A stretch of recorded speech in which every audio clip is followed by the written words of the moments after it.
Hey, good people, it's your man EG with the EG My Journey podcast. Got a very special guest on today. Good friend of mine. Again, like I tell you, and I said it all the time, they're my friends because that's all I've had on my show so far. I'm going to have the superstars in just a little bit, but just stick with me. All right? I'm going to tell you a little bit about him as soon as we get back. But for right now,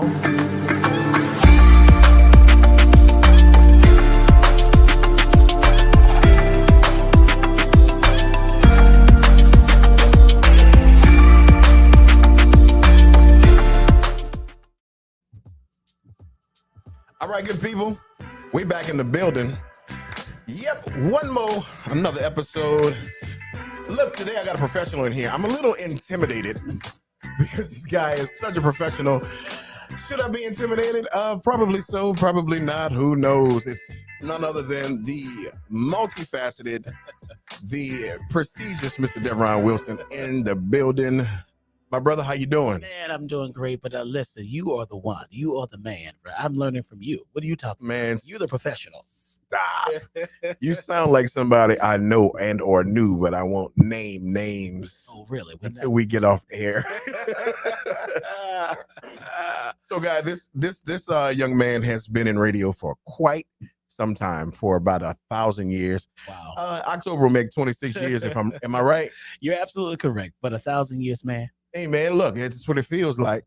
But when you love it, it don't feel like nothing. It doesn't feel like anything. That's right. Just like it never even started yet. Like you're still looking for the best time. Absolutely, absolutely.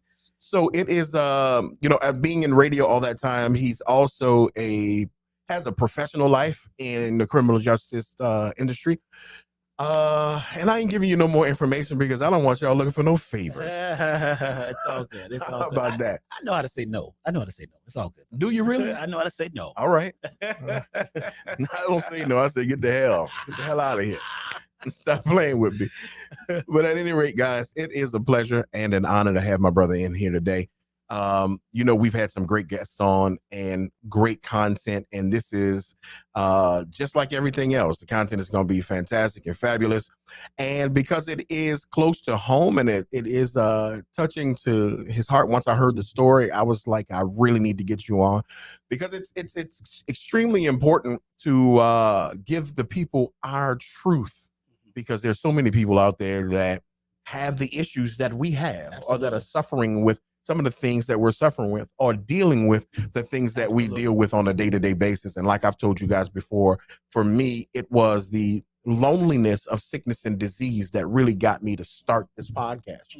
It was the fact that I was in the hospital or in the sickness or getting diagnosis. Yeah. That, even though I had a great support system, because no one else could take that in from me, it gave a bout of loneliness. Absolutely. Strong bout of loneliness. But before we jump into that, man, I want you to tell the people a little bit about yourself. So I am nobody. No, I'm just kidding. I'm Devron Wilson. As you previously mentioned, I worked 26 years in radio. Absolutely love radio. Yeah.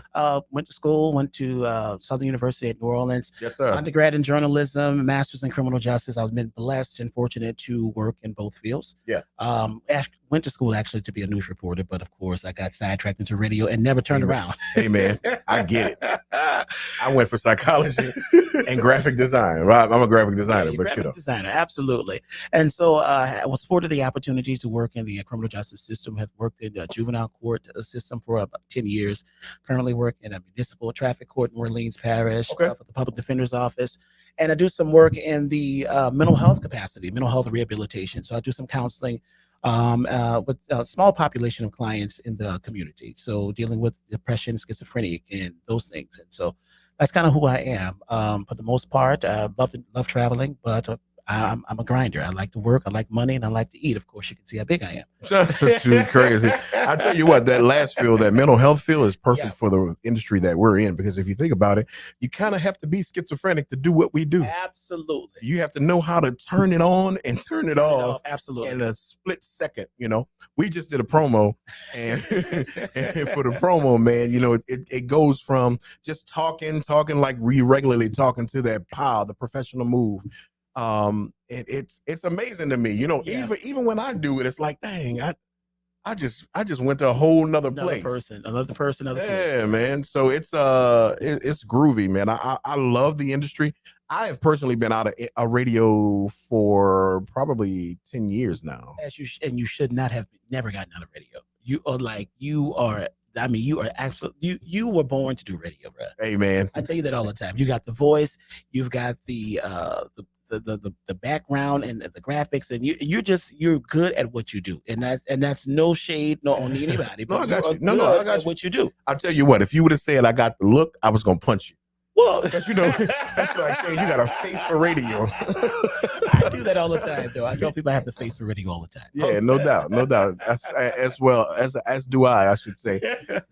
But it is an extremely fun industry. It is. I enjoyed really enjoyed my time. I have not been. You have actually been in radio double the time that I was in radio. Really? I was in radio 13 years. Wow. Double the time. Yeah. So that's why he the man. You know, I tell you what, let me dip off into this. And I told him I was gonna tell this story. When I was trying to get into radio. Don't believe what you hear or see. Just preface it with that. When I was trying to get into radio, it took me some years.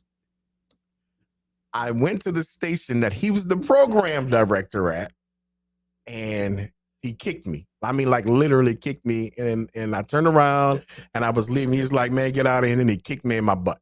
And I was like, "Dang, bro, you know, I thought we went to school together. We went to college together, Don't man." believe what you see in here. That's all I will say. I mean, you know, lies don't care who tell them. They just won't be told, man. Now, y'all think if I did that to this man, I'd be in his studio on his podcast. Think about that. I'll tell you what it did do. I'll just be honest that what it did do, he told me exactly what I needed to do in order to get into radio. Because you remember, I didn't have an air check. Yeah, I remember that. You know, and I didn't really know what that was. I just knew I wanted to be in radio. Yeah. I had, you know, I was listening to like CJ was one of my mentors, radio idols, and then became a mentor. Mm-hmm. And then there was JoJo Walker. Yeah. And you know, Papa Smurf and all the people here in the New Orleans metropolitan area. Yeah. I'm listening to them. I'm like, man, that's what I want to do, you know. And I just didn't know what to do or how to do it. And I went and he gave me the game. You know, he gave me the game along with later on another gentleman we worked with, Herman Magic Charles. Yes. He also gave me, and you know, rest in peace. He just you know, just transitioned on. At any rate, he just moved on. Yeah. So a lot of these people, they gave you, and it's crazy because I've always heard how cutthroat it is. Radio is. Yeah. And believe me, after getting into radio, I was able to see it. That's right. I was able to experience it. It's a cutthroat. But before, I was blessed. Yeah. Because I had people that showed love. Even Linda, I don't think I even knew her at the time. And she gave me a couple words, you know, somewhere else I saw, and I found out she was on KKNO. Mm-hmm. And she gave me good words, man. It was just I was blessed to have good people. And then when I walked into WBOK, Cheryl Charles, you know, I put my best radio voice on too. Yeah. Look what I told him. I walked in that door and I said, are you the station manager? And I wasn't talking to Cheryl. You know, Cheryl Charles was the station manager at the time. I was talking to, I think, Monica Horn. Okay. As Jason Horn's wife, the sensei. And it was a young lady at the counter. I think Lee Hardy might have been there too. And I said, and she pointed out Cheryl. She says, no. And I mean, I'm dressed to the nines. You know, I got a suit on. I'm just booted. As you always are. I had my suit just tailored down. I was like, man, I'm getting this job or I'm quitting. Like, that was my last one. I was like, I'm done. I'm not doing this no more. Yeah. And then I said, she said, oh, I am. She said, how can I help you? I had my air check. I had my resume. And because I'm a graphic designer, my resume was really graphic out. So it was like overboard. You know, it was like, man, I'm not hiring this fool. And I told her, I said, hi, my name's Eben. And today I'm going to start working here. And she said, okay, come to my office. And that was it. Wow. And from there, I was in radio. And, you know, I think shortly thereafter, I was a grunt going right through. And then shortly thereafter, I was promoted to production director. So I was doing all the production. Yeah. some of the voicing of the house, and then because Gerard Stevens was the voice of the station, who was the program director. Mhm. But anyway, that's my start. And I just want to put a pig in there right there. This and to all of you who are viewing us, this is a prime example of never judging a book by its cover. Yeah. Now you came to the station, and of course you said I gave you a few pointers or tips or whatever. Yeah, absolutely. Had I known at the moment that you and I interacted, Yeah.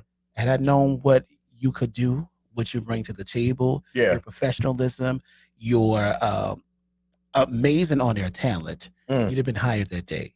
So I don't know about that, but okay, I'll take it. That's why. So whoever's listening out there in any whatever field you're in, that's why it's vitally important. Sometimes, and I've learned this over the years, and I'm big enough to say this. Sometimes it's not about education. That's right. A lot of times it's about, and here's the thing: you will never get the opportunity to do something you want to do if you don't ever get the chance to do it. That's it. Absolutely. So, what I'm saying to you is if you got somebody who is that adamant about being a part of your organization or being a part of the field that you're in, give them a chance, because you may have the next Evan George on your team. Goodness. You may miss out on something very good and special.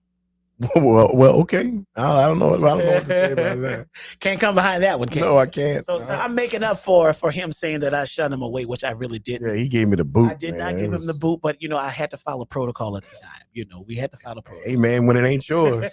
When it's not mine. Now, had it been my station, then of course you can come different on animal, right? Different animal, yeah. You're writing the books. But we had some sketchy people too. Anyway. Let me say this. So this is the last thing I'll say on that. So while he came to an AM station, right? Yeah. Smaller AM station, and he stated that, I didn't give him the opportunity, but he went on to work for an FM station, and I had never had the opportunity to work for an FM station. Oh, wow. So he was able to advance more than I was into radio. That's how God does things. So just so you know. And look, and turning around, yeah, just to kind of give it, and and this is no toot to me. I actually came back. I actually came back to the same station and served as program director, and became the program director, and did some amazing work while there. Yeah. So it was, the full circle was great, and I enjoyed it, and I think I still would. It's just it should. Time is time. I think radio misses and needs you. Well, we'll see what that is. We'll see.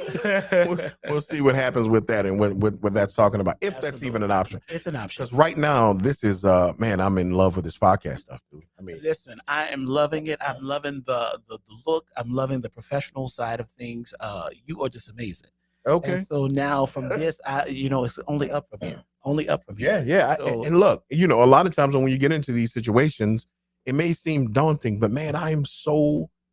I think because I relish in the bottom, and I'm excited about the growth, and that I am transparent about what the people see. I think that's why I feel the way I feel, and I haven't gotten lost in the emotions of it. Yeah, and it's like I enjoy what I do, and I can see that. I can see that you're in a state of peace and of peace of mind. I can see that you are in a place where it's your comfort. It's your comfort. It's what comforts you. Right. No doubt. I think that's important. And I think also too, when you do something that you love, you'll never ever work again. Not a day in your life. You love what you do. So right. This is like, I tell people all the time, I like radio. I never worry about how much, just so y'all know, radio don't pay no money. Just so y'all know. Unless you the big wig way up there, they don't pay no money. Okay. I'm just keeping it out there. That's real. Keeping it 100. Keeping it real. But when you love what you do, it's almost like a kid playing PlayStation. That's right. They can play for hours and not even get tired. And that's just real talk. And that's what I see here with this podcast. And that's exactly what it is, man. That's exactly what it is because, dude, I go to bed. I don't have a problem editing. Yeah. And all the time that it takes, I don't have a problem shooting and going through the pre-motions and setting up. As a matter of fact, I enjoy coming in. Like before you came in here, the studio was a mess. Was it? Yeah, I enjoy coming in here and making the studio right so it can be seen properly on camera. Well, it looks amazing. So, So, and then for the people. But let's get to what we are here for. I think that's good content, though. People need to hear that part. Of course, I think it's good. Always backdrop is always good. So what we're here for, man, about the EG Journey podcast, we want to be in a place to give you a good light on someone else's journey. It's not always going to be in the realm of sickness. That's right. And or health. And that's why this first half of what we just did, the first part of what we did is so important. Yeah. But it will be, this one is going to be, we're going to segue off into the health journey, the health side of things. So we kind of talked about this before on the show. And that was not only being an advocate, but being a caregiver. And then after hearing Devron's story, I was like, you got to come on, because I actually initially called him to. I think he was just chopping it up, huh? Just chop it up, yeah. Just because we hadn't talked in a while, yeah. And and then it's always love when we talk, So and it's always good catching up. But he started to tell me about his mother. That's right. And let me just put a peg there. I talked about my mom because of the strength. I gained so much strength because of your story and your wife's story. Okay. Y'all didn't put a whole lot on Facebook, but what you did put on social media was encouraging to me. Yeah. And so that's why I share with you, and I share with you because I see your strength and I see where you are now. Yeah. Which gave me the ability to move on and press on. Gotcha. Because I'd never had to deal with any of this before. Absolutely. So it'll bop you over your head. Your journey was strength for me. And that's the purpose that I started this. Yeah. That's the purpose for my journey. Absolutely. It's to give people a real inside look at what's in front of us, what's to come. And you're right, we didn't post a lot on social media, but I gave the entire story here. And the purpose for that is because I wanted people to be enlightened. I want to be transparent. I want to be open. I want to be able to teach people, or not just teach them, but have them educate, be able to view my life. Exactly. Educate, view my life and my situation, and let them know that, hey man, look, you all right. You can do this. And I'll be honest with you. I'll be the first to say that when I learned what was happening with you, it took me aback. I was really not in a good place. Yeah. I think it took me some time to even reach out because because the Eben I knew. Yeah. And this is for everybody. You see people and you never know what people are dealing with. You never know what people may face down the line. Right. But when we would see each other, radio, we talk, wherever we see each other, you always just, so upbeat, so whatever. Right. Absolutely. And to know that you had to deal with that. Yeah. And I know you have a very small circle of friends. Yeah. You don't have that 5,000. Oh, it's my boy. And so absolutely. Dealing with that and what you went through, I felt some kind of way. I was really in a place. Word. Because you're such a very good person. And so, and this is not to anybody, but it's always like, why not anybody but Eben? And that's where I was. No, seriously. Yeah, I got you. And so it took me a while to even reach out because I didn't know what to say. Right. And it's so many people. Yeah. You are not alone. And then my wife put this post up. It kind of scared a lot of people. Yeah. So a lot of people didn't reach out because of the post. And the post, it was harmless, and it was taken out of context. But I understand how it could have been taken out of context. Was that the one with the picture? I don't know. I don't know. Hospital? I never saw it. Okay, I think it was the one with you in the hospital. Oh no, I think it was before that. Was it before that? Yeah, because it was because my phone never stopped ringing.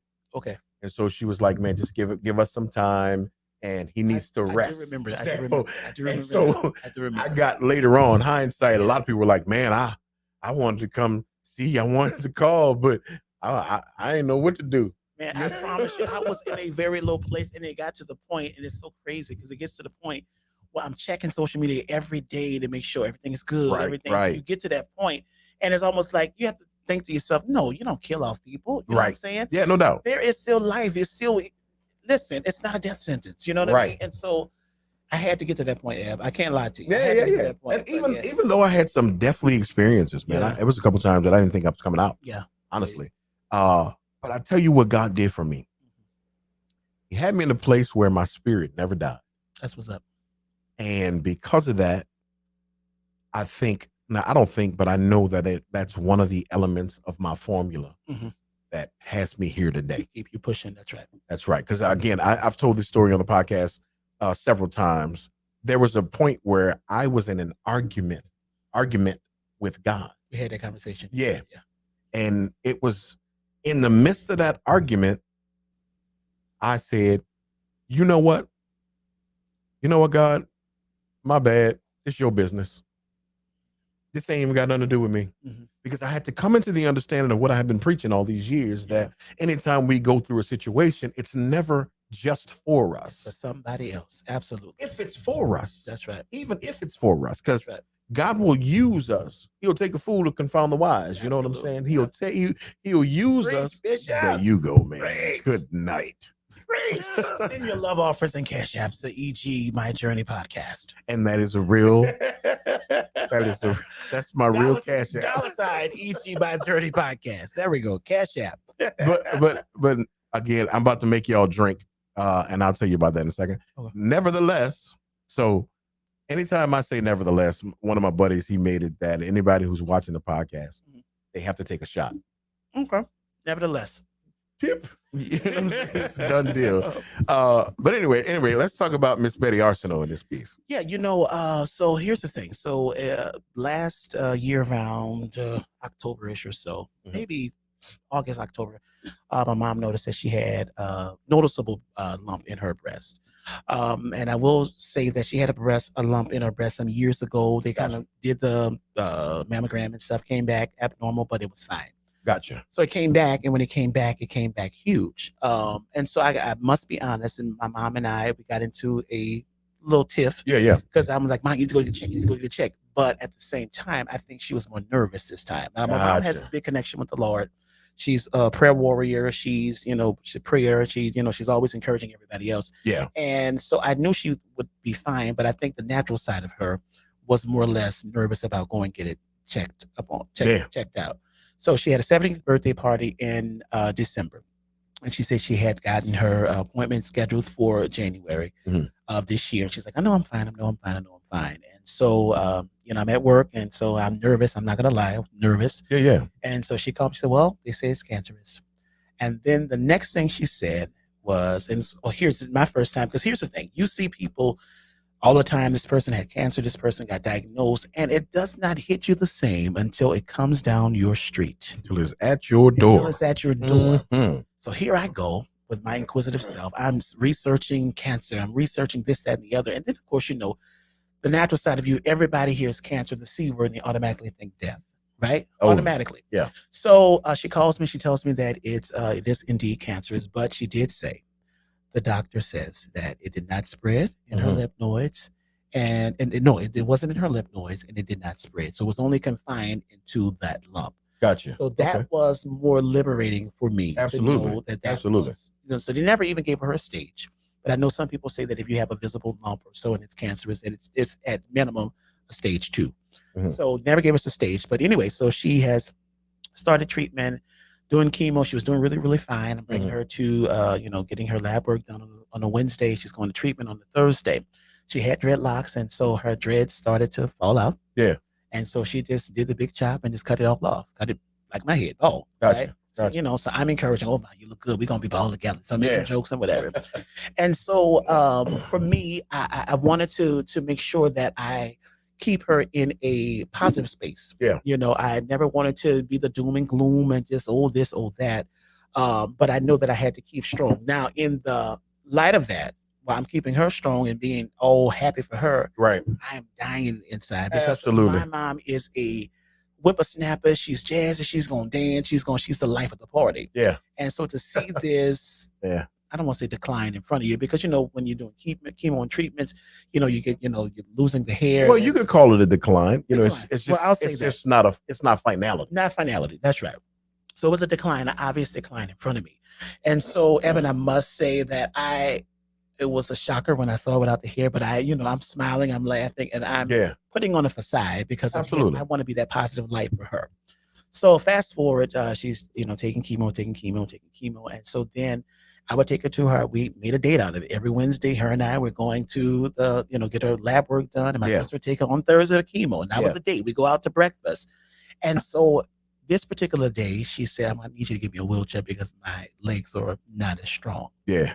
And so here I go. I said, what do you mean your legs are not strong? So I said, oh, no, we're going to do this. So in my mind, I'm thinking, oh, no, I'm not going to let you decline like give that. Up, right. Give up. So no, we're going to walk. So I'm holding up. We walking.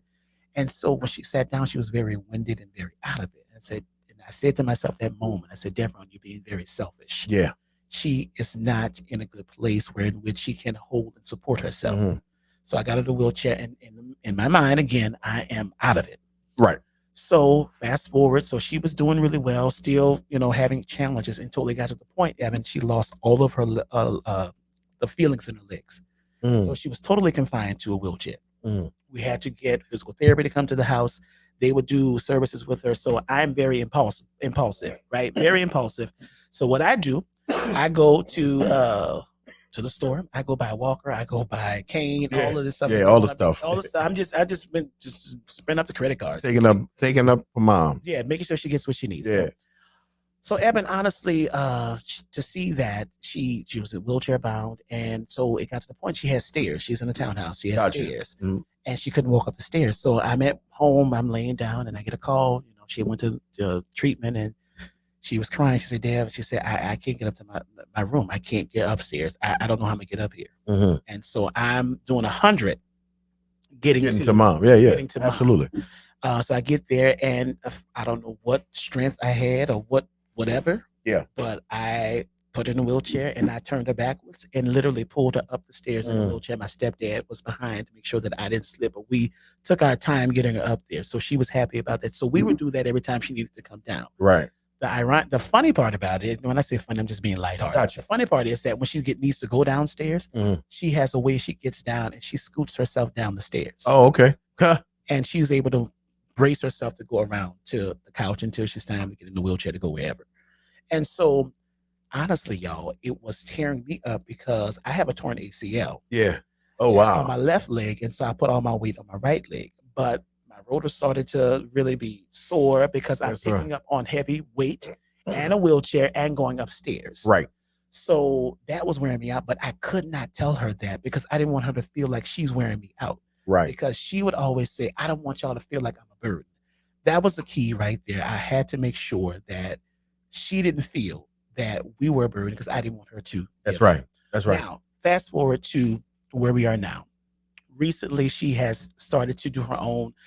She's completed everything with physical therapy. They love her improvement. She now exercises. She'll get up on the walk and walk a few steps, every daily. Right. So now she's able to go up the stairs. She needs aid, but she's able to walk and brace herself up the stairs. So she doesn't need the wheelchair, right?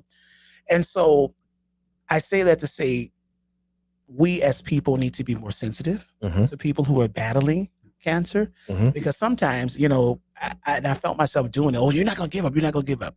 That's the wrong thing to say. Right. All I say is, I understand, sweetheart. Yeah. Because it's not fair for us to say, don't give up, because we're not dealing with it. Yeah. And if I will interject, we did the advocacy show, and it was my four, I call them my angels, because that's when I changed my name to Charlie.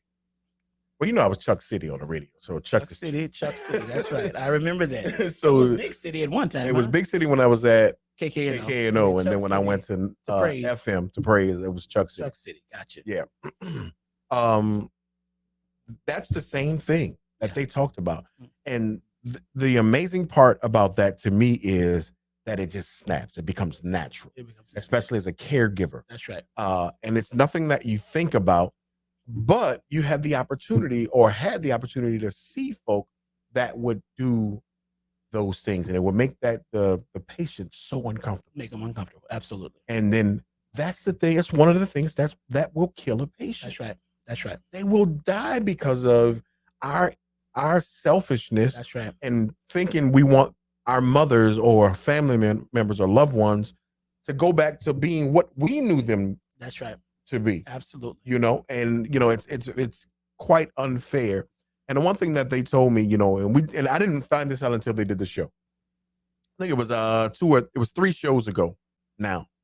And one of the things that they said, my sisters, and I'm very, very close with my sister. And of course, my wife is my best friend, you know what I'm saying, of all time. They said on the show, they said, it was a time that we didn't think you were coming out. Wow. But I never saw that. That's what's up. I never ever saw that. I only saw the light in their eyes. They were giving me every bit of their energy That's right. for me to be good. And that's what I was asking for in the hospital. I was asking, I said, man, I just need good people with good energy to come in here. My mom says the same thing. Shit. Yeah. Same Because thing. that energy is, I mean, people, It's important. the people don't understand that is, you might think it's frou or whatever. Yeah. Man, it's the real deal. When I come in and I share good energy, it's like if somebody walks in a room and they got a puss on their face. That's right. And you automatically feel like, ugh, Right. because they got bad energy. Absolutely. And they haven't said anything to anybody. It's the same thing with good energy. Absolutely. Or positive energy. So I didn't want anybody who was sad, and they were stopping people at the door. Yeah. They were like, look, don't go in here with all that. Mm-hmm.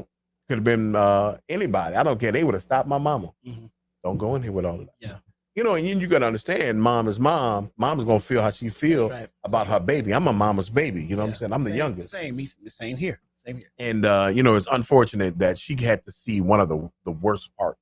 Yeah. And she just walked in on it. Yeah. But she held strong. And my mama's a crybaby. Yeah. Especially behind her baby, Yeah. Because, I'm kind of like that. I get emotional. I'm an emotional person. I would never think you're emotional. Nobody would. How mean you are to me. You give me a hard time. You're emotional? What? Emotional? Evan George, Chuck City, emotional? Dude, there's something. But you bring up a very valid point. And to piggyback off what you're saying, I had to recently have a conversation with my brothers. My mom is very close to all of her kids. Right. Very close to kids, and that's what brings her joy. Right. And I had to tell them, stop calling mom with all your problems at your house. Leave that alone. Don't bring that. She has her own issues that she's dealing with. Handle your own, grown man. Handle your own thing. Stop doing that, because all you're doing, she's going to be worried about you. Absolutely. Don't do that. No, don't do please that. don't. Yeah. So I'm saying that to say, stay positive. Stay positive at all times. It's a must, man. It is a must, because we have to be conscious of what's in front of us. And think about this. And again, this is something we talked about. My wife had just had breast cancer surgery. She just had a mastectomy. Yeah. And she had to come in that hospital, and she did. And she was like, don't worry about me, because I'm worried about her. And I was upset because I was like, I have never missed anything with my wife. Not a doctor's appointment, not nothing. I'm always there. Yeah. That's how we rock. Yeah. That's why we've been together 30 years. Yeah. You dig what I'm saying? Yeah. That was a big boast right there. I'm just, proud in it. What is it? However, what is it? What's the drink? Nevertheless. There we go. But to say that I never saw it on her. Yeah. And we sat around this table, man, and they were like, I didn't think you were gonna come out. And I want to just kind of just put a peg right there. Yeah.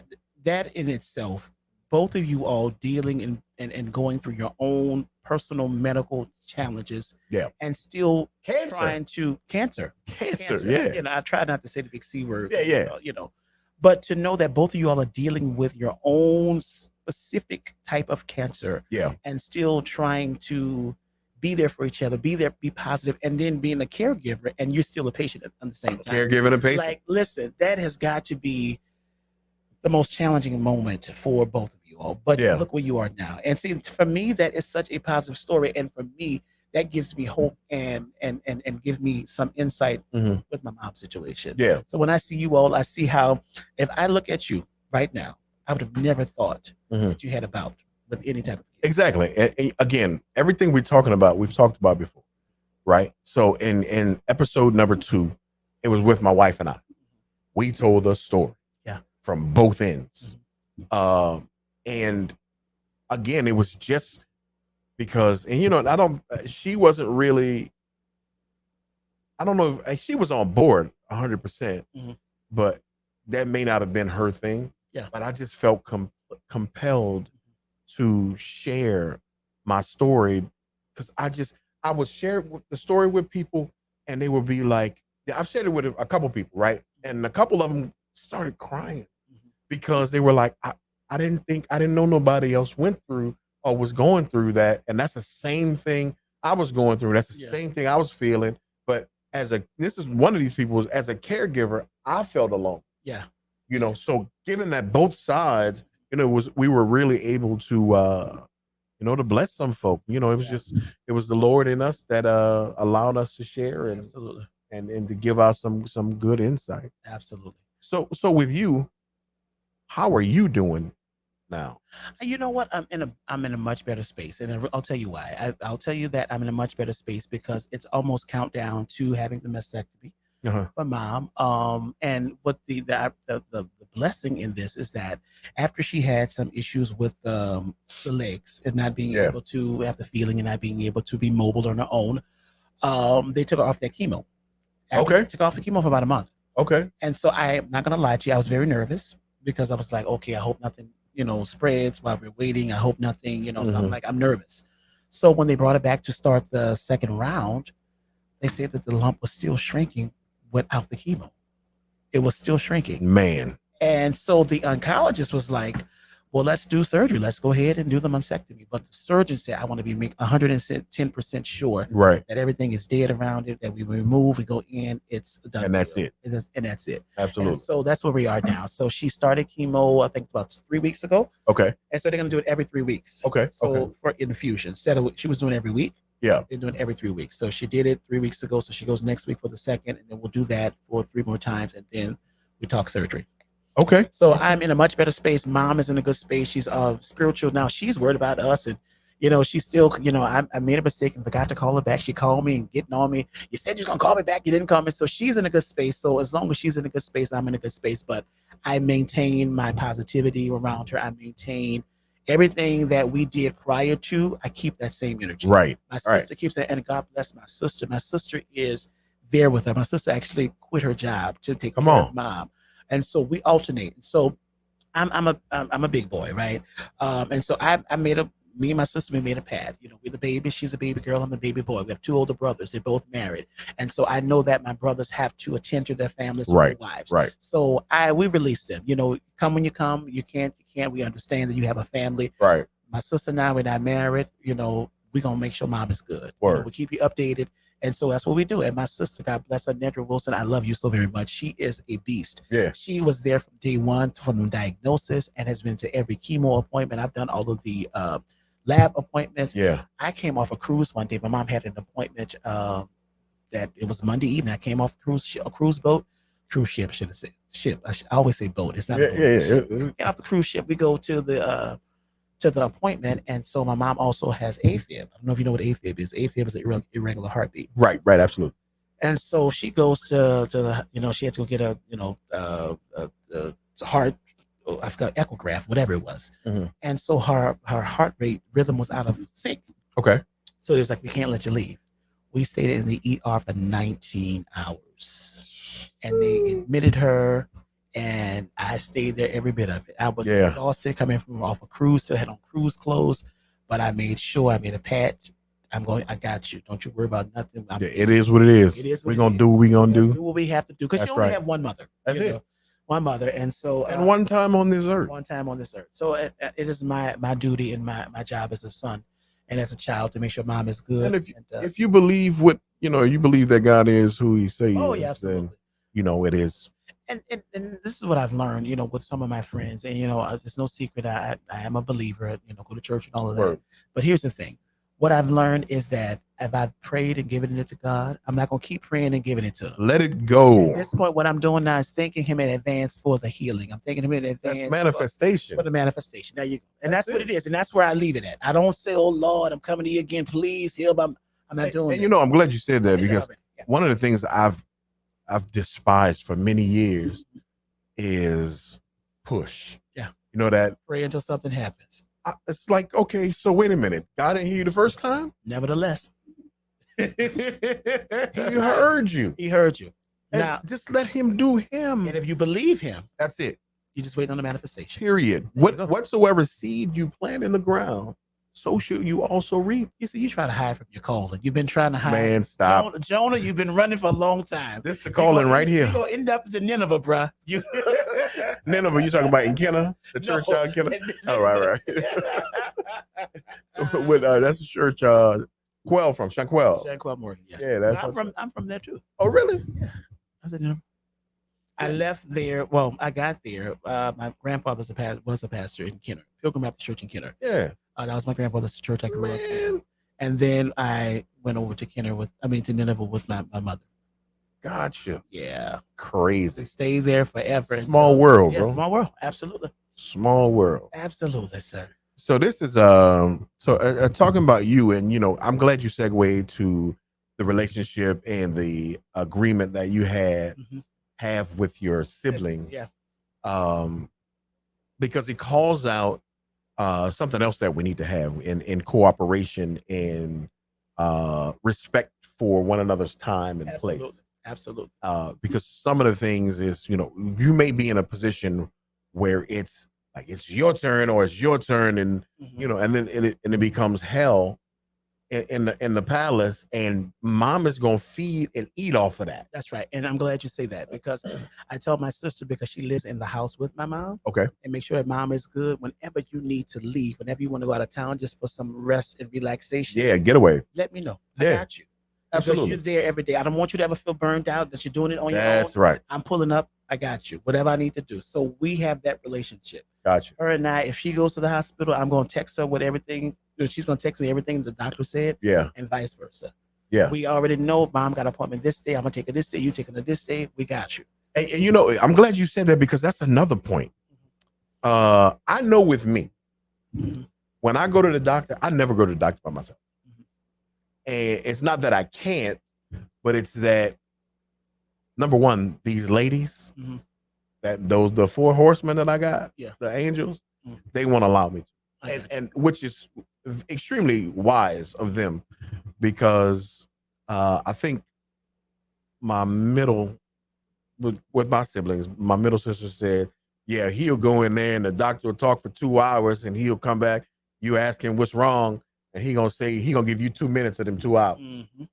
And I said that to say, the reason I don't go by myself is because I completely zone out when it comes to my care. Listen to me, and let me put a peg there. That's very important, Yeah. because my mom had to change oncologists because she had a doctor who was very negative and she didn't like his vibe. Yeah. She told the Gotta doctor go. it was a male oncologist, and he told, "Oh my God, Mr. Arsenal, this is the biggest lump I've ever seen. I don't know if we can shrink that. This is unheard of." Oh, And you so gotta she go. would call him Doctor Doom, Yeah. doom and gloom. Right. And so my sister said, "Well, we'll find you another one." Found That's her right. another oncologist, totally different vibe. She Yeah. said she wanted a woman oncologist who was a little bit more compassionate. Right. So you're absolutely correct. Sometimes patients zone out because they didn't want to hear what. And here's the thing: a lot of people don't like to go to the doctors. They always talk about men don't like to go to the doctors. Well, I'm a hypochondriac. I go for anything. Right? Yeah. I'm being honest. And so we don't like to go to the doctor because of the fear of what we may hear. You go for a headache, and oh, did you know you got this going on? You got that going on. And so then it becomes this trickle down effect. And so you zone out. You don't want Right. to go anymore because you're fearful of the natural side comes in. You're Exactly. fearful of what you might hear, what you might learn. Right. So yeah, zoning out. When the truth is that You we need need to know. You need we to need know to hear, so we can know how to take how care to of, take care of it. even if it's how to and what to pray for. That's right. Absolutely. Specific. Yeah, That's we right. have to be specific in nature in when it comes to our own care. And I'm glad you touched on that men taking better care of themselves, Mhm. because in the last couple of shows, that's some of what we've been talking about. Yeah. And I've been urging men to really take care of this body, because That's it's right. the only one we get. Mhm. Make sure your temple is proper and in place. And here's the thing: if you're not okay, then you can't provide for your family, your loved ones. That If you're is not good. that is the best way to say it. Yeah, absolutely. So I've been, for whatever reason, I've been getting a lot of counseling. Mhm. Folks coming to me and they want suggestions and words. So Mhm. I've been able to counsel in probably the last year, and my biggest placement in this counsel is, and this might sound crazy to some folk, Mhm. but it is so necessary. We have to remember that in this flesh, we have to, number one, take care of it. That's right. But we have to understand, beyond anything and anybody else, we're first. That's right. I'm number one, Mhm. not my wife, not my kids, not my mother, not my father. Watch When it this. comes to health. No. Listen to me. Go Listen to ahead. me. Not even God. And let me tell you why I say that. I know that's a stretch. That's rush. I said it. So here it is. Here's why I said that. Jesus is heaven, not me. Because if I am not my best self for God, I cannot be my best self for his word. That makes sense. If I'm not my best self for me, I can't do anything for my family. Well, since you put it like that, I got you. Yeah, you know that. I'm glad. You know, we turn it around. You know, I was getting a little scared there. I was like, don't be scared. No, I ain't no fool now. But no, and seriously, and that's very, very true. Yeah, very, very true. Because we have to make sure that I'm on this big health journey right now. Yeah. So I've been really larger than I am now, right? And so I'm on this weight loss journey. I've been on it for some time now, and I've done really well. Well, you look good, brother. Well, listen, I've done really, really, really well, and I still have a ways to go. But this is what I thought, Evan, and I know we got to kind of wrap things up. But I thought some time ago, like I got diagnosed with hypertension, high blood pressure. Most African Americans get it because we eat so bad. We don't, do right by what we eat. We eat all the fat back and pig knuckles and all of that stuff. And so, particular day I was just dizzy, and just felt lightheaded. Went to the ER, and that's when I learned that I had hypertension. Right. Didn't have a primary care physician. I had to finally get a primary care physician. Never. And that was so embarrassing. They asked, do you have a primary care physician? No, I don't. And so I had to finally get a primary care physician. So fast forward anyway. I thought about it, Evan. I said, I live alone. I don't want to be the statistic where somebody said, well, Dad was supposed to come to work. We haven't seen him in 3 days. And he in there. And I'm in that day because of how I'm taking care of my body. I'm not doing the right thing. Or not taking care of it. Yeah. So here's the thing. I'm not going to sit here and say I don't eat bad. I do eat bad sometimes, but I try to do good more than bad. Yeah, absolutely. Makes sense. But I don't want to be the next statistic. I went ahead because I know that heart disease runs in my family. I went ahead and got me a cardiologist. Yeah. And he was shocked. He was like, I have never seen this before. A young black man coming in to get. I did an echo. I did what is that? You get on the treadmill and they put all of the EKG machine on you. Yeah. I did that. I did the stress test. I did all of that just to make sure that I was in a good place with my heart. Right. I'm always every 6 months I go to my primary care. I'm getting blood work done, seeing what's happening. Like this last time, the blood work, everything was fine, but my cholesterol was right at the cusp. And so now I got to do what I need to do. Just get more sun with cholesterol. No more what? Sun.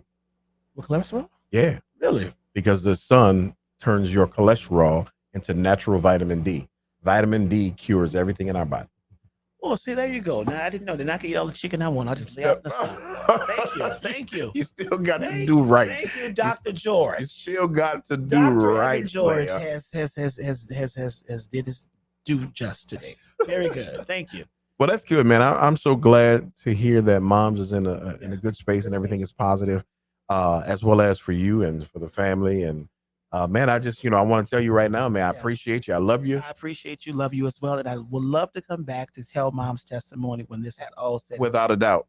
That's something we're going to make happen. Yeah, I would love to do that. And I would love to have Mom. Yeah, I'll get Mom on. My mom is a little firecracker. She gonna say, "Well, baby, it's the Lord who brought me out. I'm with that. Nobody but Jesus kept me." Yeah. All right, Mom. I'm sorry, I just muted Mom's mic.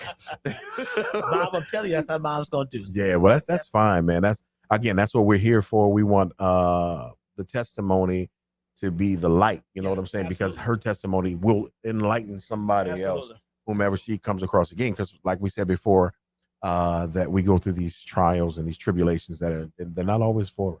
That's right. For somebody else. It's always for somebody else. It's like your trial helped me get through this, or it's helping me coasting along to get through this. And you had no clue of this, though. Right.